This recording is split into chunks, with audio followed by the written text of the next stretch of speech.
The Los Angeles Innocent Project is stating that, among other things, that Scott Peterson did not receive a fair trial because the witnesses that claimed they saw Laci walking the family dog that day were not interviewed or not properly interviewed. But we're going to investigate that on our investigative report today. I'm Charlie, and this is Charlie Investigates. The views and opinions expressed in this presentation are solely those of the individuals participating and do not represent those of city, county, state, or federal law enforcement agencies, nor sponsors and platforms of this presentation. Charlie Investigates is dedicated to examining controversial criminal cases through disciplined investigation, critical thinking, and respect for the evidence. Our goal is not to persuade listeners toward a predetermined conclusion, but to present verified facts, examine competing interpretations, identify unanswered questions, and encourage thoughtful analysis. The pursuit of truth is more important than defending any theory. All individuals described or mentioned in this presentation should be considered innocent unless or until found guilty in a court of law. Well, hello and welcome to our Digital Investigator's Office. Come on in and have a seat as we discuss something. Well, it's getting a lot of buzz these days. You see, there are eyewitnesses to Laci walking the dog, Mackenzie, which, according to many people today, does not fit into the prosecution's timeline. But today I'm going to remind you we're not going into speculation or sensationalism, but we will investigate the facts in today's program. Now, if you like this approach to true crime, something that's not just out there for clickbaits, please do us a favor. Subscribe, like, and review. This will help us reach more people with the investigation. Also, if you'd like to share with me your thoughts as we go along with the case, then I invite you to reach out with a shout-out. You can reach me, charliecrimebuster@gmail.com, charliecrimebuster@gmail.com. We often say about that shout-out, you can ask questions.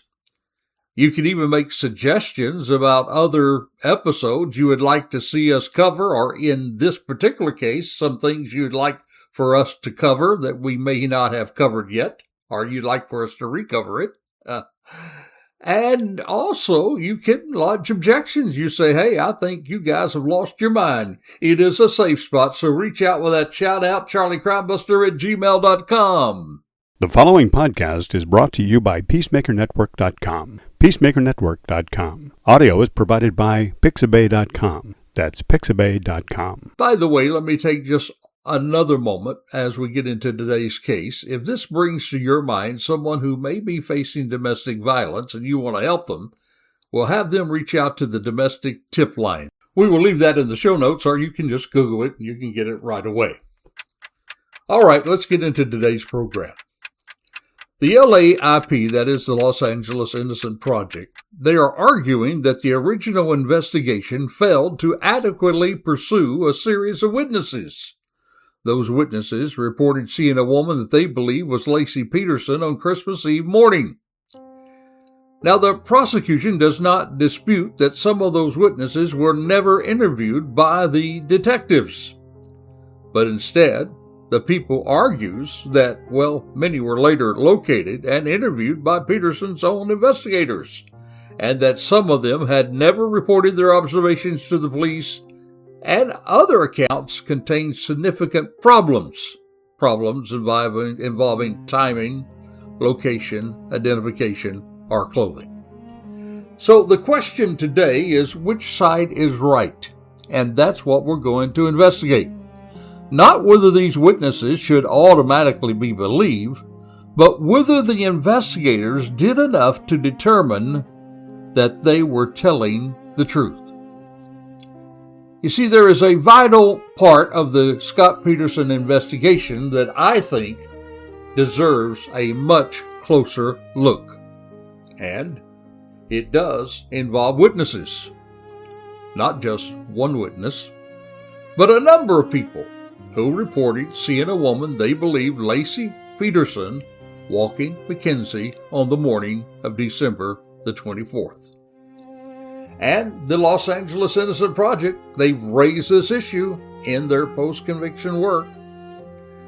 Their argument, in part, is that these witnesses were not interviewed, or were not interviewed with the attention they deserved.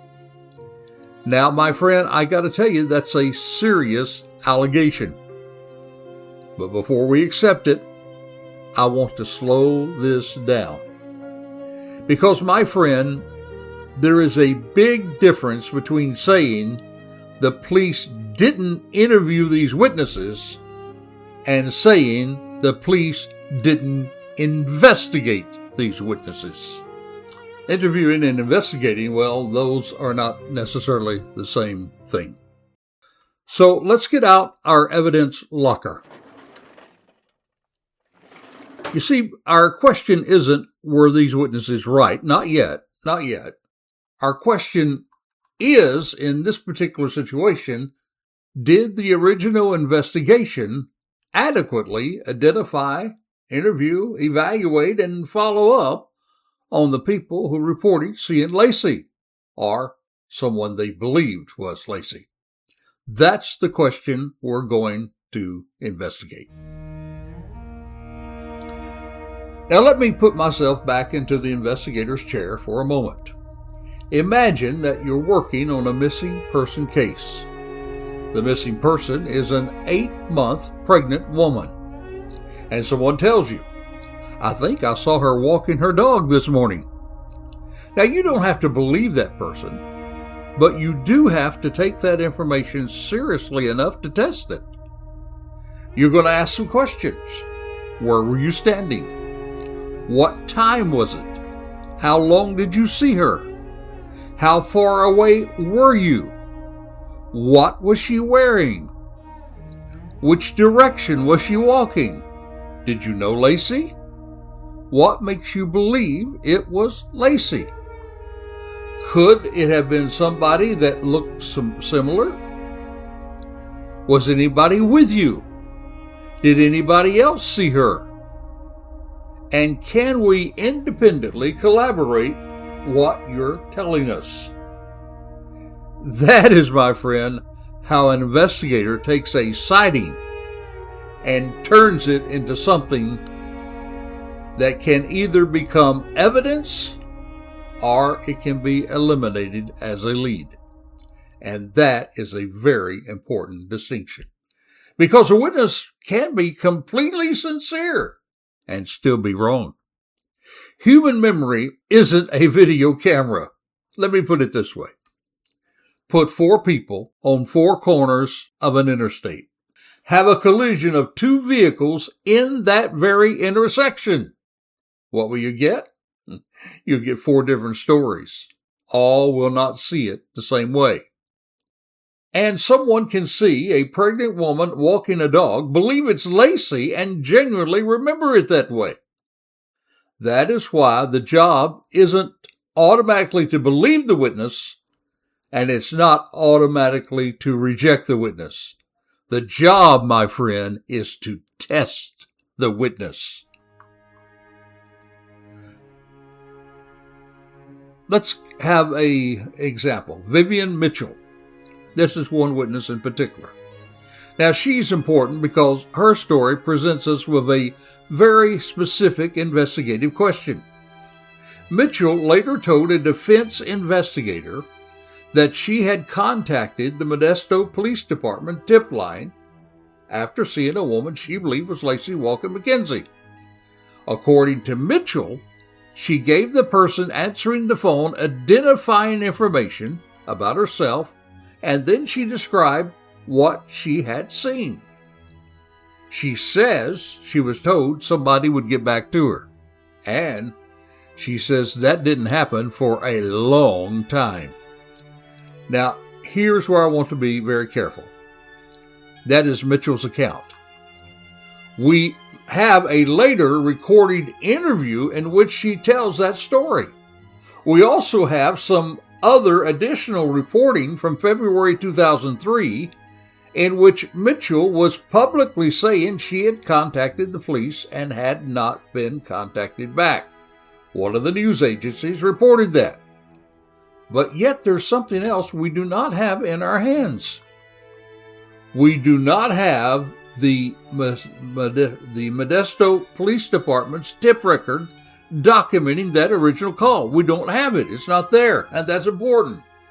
Because if we're going to call ourselves an investigative podcast, we can't fill a missing document with an assumption.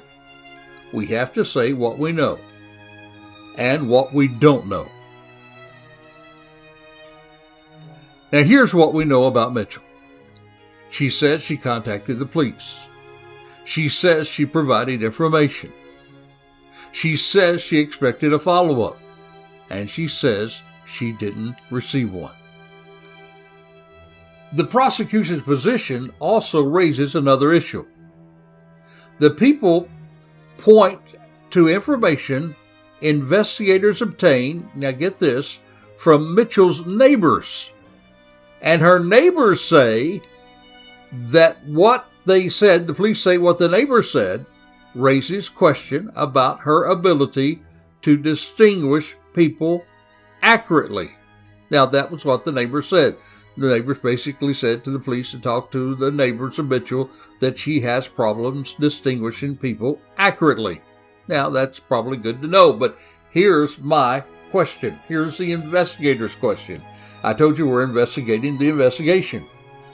Now, if a person says they saw your missing person, I need to ask you, and I'm asking myself, why wouldn't you want to talk to that person yourself? Why would you rely on somebody else or what somebody else says about a witness when you can actually sit down with the witness and ask the questions directly?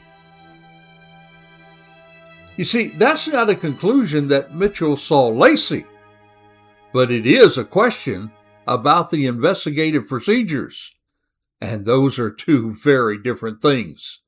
You would think you'd want to talk to the person that saw her or said they saw her rather than the neighbors that discredited her. Let's take another witness. Grace Wolf. This is a different story. We're going to look at Grace Wolf because Wolf gives us an important counterexample. The LAIP identifies Wolf as someone whose sightings wasn't properly investigated. But the prosecution points out that Wolf apparently did not report her sighting to the police. Now, she was later located by an investigator, Gary Airmorn, who was working for Peterson's defense team. He did interview her in May of 2003, and Wolf described seeing a woman she believed was Laci. Now, think about what that means.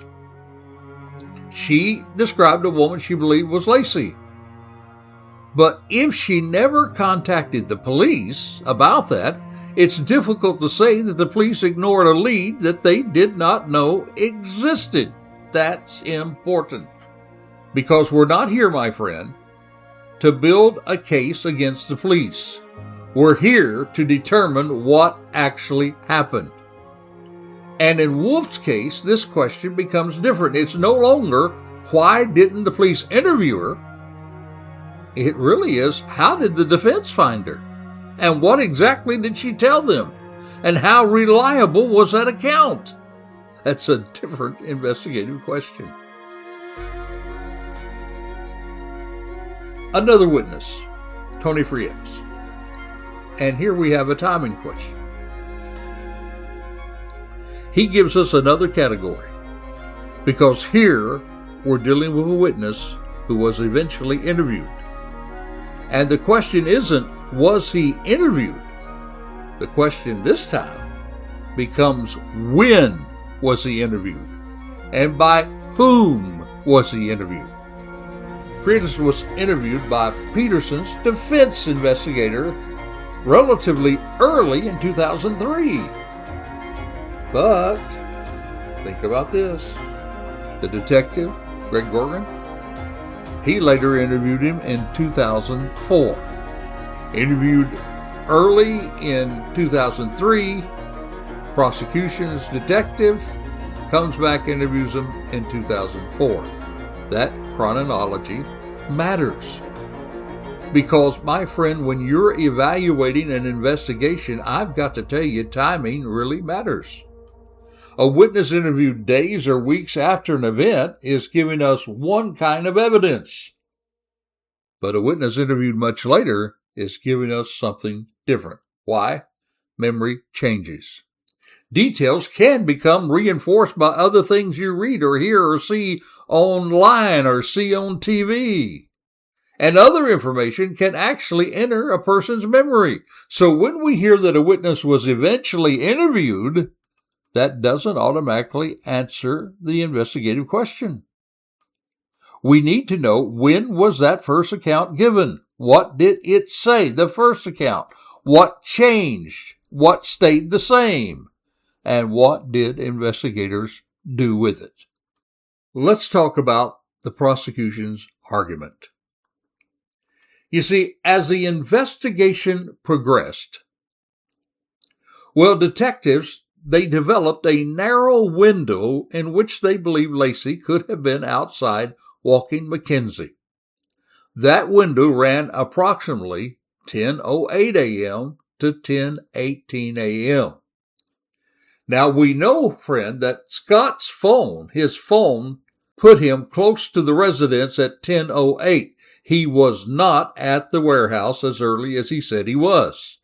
He thought he left at 9:30, 9:40, but the Martha Stewart part of her program that he said that he and Laci watched, that was not on till closer to 10 a.m.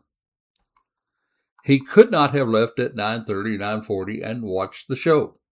However, even though there's a very narrow window now, 10 minutes actually, here is the important distinction. The prosecution wasn't arguing that Laci was necessarily walking the dog during that 10-minute period. Their theory is that she was already dead or missing by 10:18. That's very important in realizing and seeing these witnesses that are coming forward. The 10:18 time, it comes from Karen Service, who watched the Mackenzies, found the Mackenzie's dog with the loose leash outside the Peterson home. Investigators did treat that event as a critical marker in the timeline. And once that timeline becomes central, eyewitness reports placing Laci outside after 10:18, that can become a very serious problem for the prosecution's theory. And that's when we have to ask the investigative question. And here it is. Listen carefully. Were those witnesses rejected because their observations were independently shown to be unreliable? That's one thing. Were their observations independently shown to be unreliable? Or was it because their observations did not fit a timeline that investigators had already established? See, those are very important questions, and they have very different meanings. Let me say those again. Were the witnesses rejected because their observations were independently shown to be unreliable, or were they objected because the observations did not fit a timeline that investigators had already established? Meaning is very different. Now, I want to come back in just a moment, and we're going to share with you what I think is the LAIP's strongest arguments. And we're going to share with you what I think is the prosecution's strongest arguments regarding these eyewitnesses.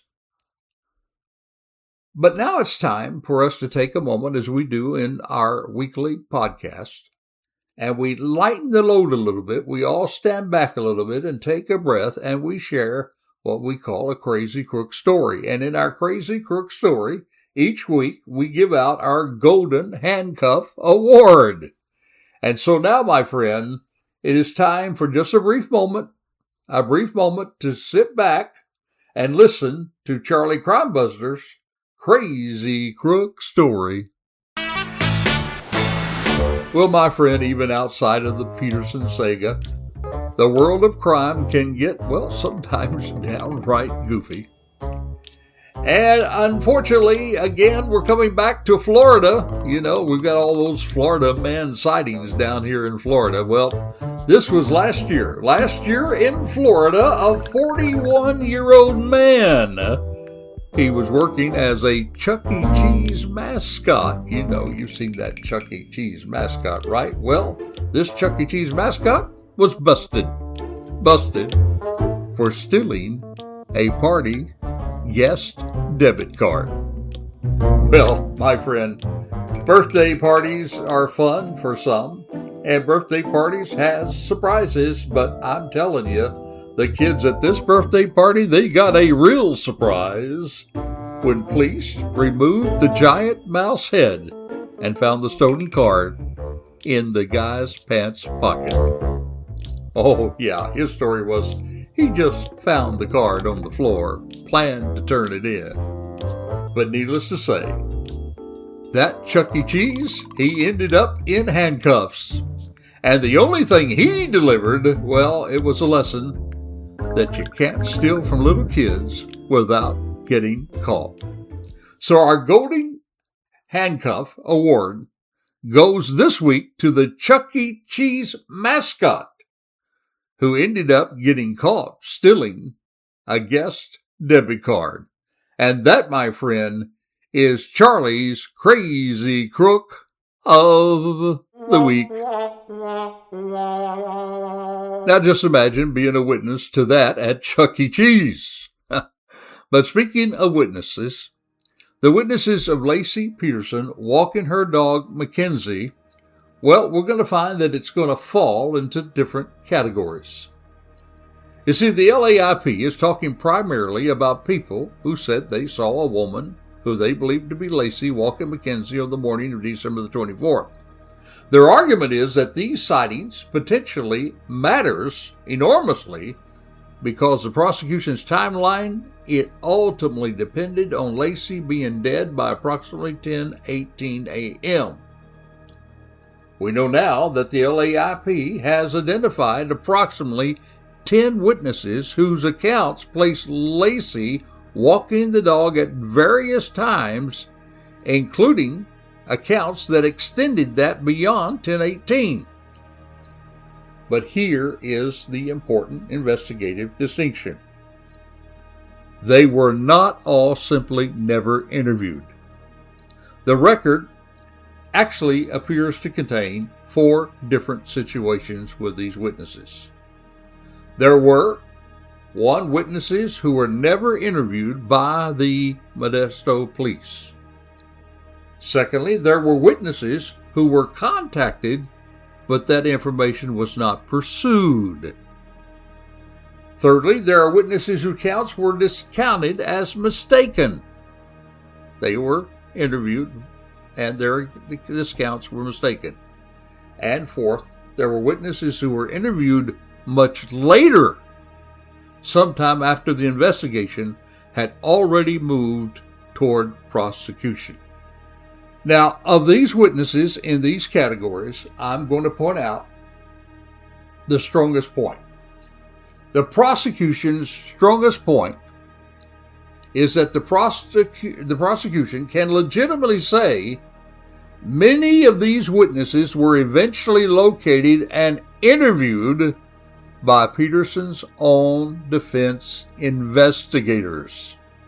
And several were actually presented by the defense at the trial through testimony or exhibits. They talked about these witnesses through testimony or exhibits. They were mentioned in the trial. So to say that these witnesses were never investigated, they were. They were investigated by the defense attorney's investigators. But think about this.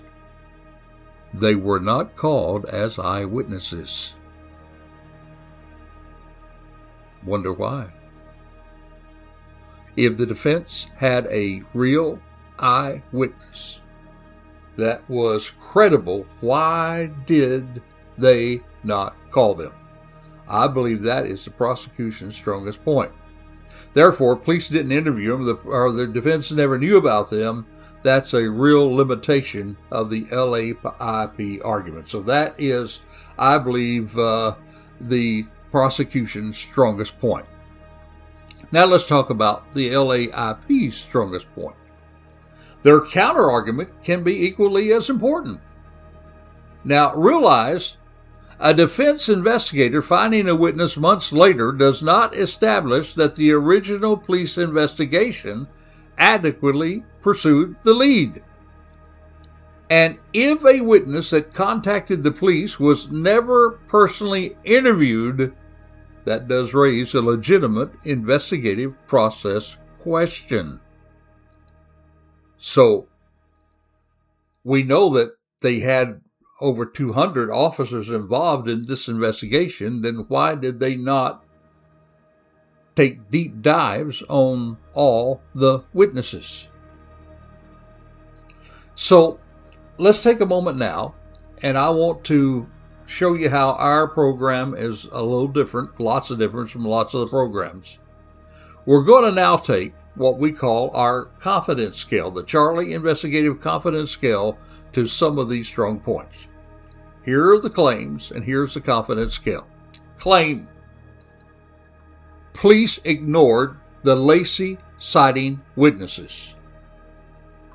Well, my friend, I got to tell you that the confidence in that claim from the LAIP that the police ignored Laci sighting witnesses, the confidence there is low, much too broad.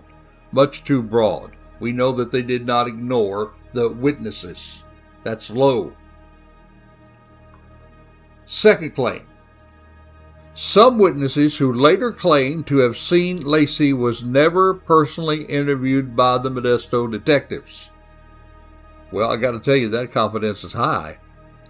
It is actually supported by the prosecution's own filing and other court materials that some of them were never personally interviewed by the detectives, the prosecution's detectives. So that confidence is high. Here's another claim: some witnesses were never reported to the police in the first place. How can you interview them if they're never reported in the first place? The confidence on that is high, The prosecution specifically says this regarding witnesses including Grace Wolf and Martha Aguilar. So that claim is high. Here's another claim: many witnesses were later investigated by Peterson's defense team. That's what the prosecution said. The defense even investigated him. Well, that confidence is high. That was documented again in the prosecution's filing and even in the LAIP materials. They were actually investigated by the defense team. Here is another one. The claim the police failed to adequately investigate all these witnesses. Were these witnesses adequately investigated? Well, I got to tell you, the confidence on this one is simply unresolved. It would require witness-by-witness comparison of the original tip, investigative notes, interview records, timings, collaboration, and the disposition. So if that's unresolved, where does that leave us in the investigation of the witnesses? Well, it leaves us to the very point where we're going to have to take this and put this back into the evidence locker. Now, why do we do that? Well, we do that because as much as I think our work on this important podcast to find the truth about the case, we have to understand that we, you, and all the podcasters and all those on YouTube, we will not resolve this. Only the courts will. Only the courts will. Just like when you take a case and you investigate it, it will not be resolved until it gets to court or there's some sort of plea. But as of August the 15th, I've got to tell you now, as of August the 15th, 2026, I would have to categorize the LAIP effort this way. As of August the 15th, the LAIP has not won any of its major innocent claims. But neither has the litigation ended. The principal new evidence petition was rejected by the County Superior Court in April of 2026. But the LAIP has said now that it's appealing that ruling to a higher court. So it is still active in now going to the higher court with the witnesses and other claims. But on the other hand, now you've had an opportunity to hear about the strength of both sides regarding the witnesses. So based on what you've heard on today's podcast, I want to ask you, what do you think? What do you think? Did they adequately investigate it and find that some of these were discredited and should not go forward? Or did they just ignore it because it didn't fit into their own timeline? What do you think? I'd love to hear from you. You can reach out with a shout out. Reach me, Charlie Crimebuster at gmail.com. Charlie Crimebuster at gmail.com. Reach out with a shout out. Now, next week, I want to invite you to join us as we're going to take another claim that the LAIP has taken. And we are going to follow up just like we have on this one. We're going to give you the facts. We're not going to give you sensationalism. We're not going to give you what we speculate. We're going to give you the facts, and you can decide for yourself. We're going to be talking about other things. There's the burglary coming up. There's the van coming up. Lots of stuff yet to cover in this investigation. So join us next week as our next podcast episode will be dropped. Make sure you have subscribed and you have hit your notification button so that you can be notified every time we drop one of these episodes. And so until this time, next time, I'm Charlie, and this is Charlie Investigates. You've been listening to Charlie Crimebuster Investigates, and you can find more Charlie Crimebuster Investigate true crime podcasts on your favorite podcast platforms. We would like to thank our hosting service, Libsyn.com.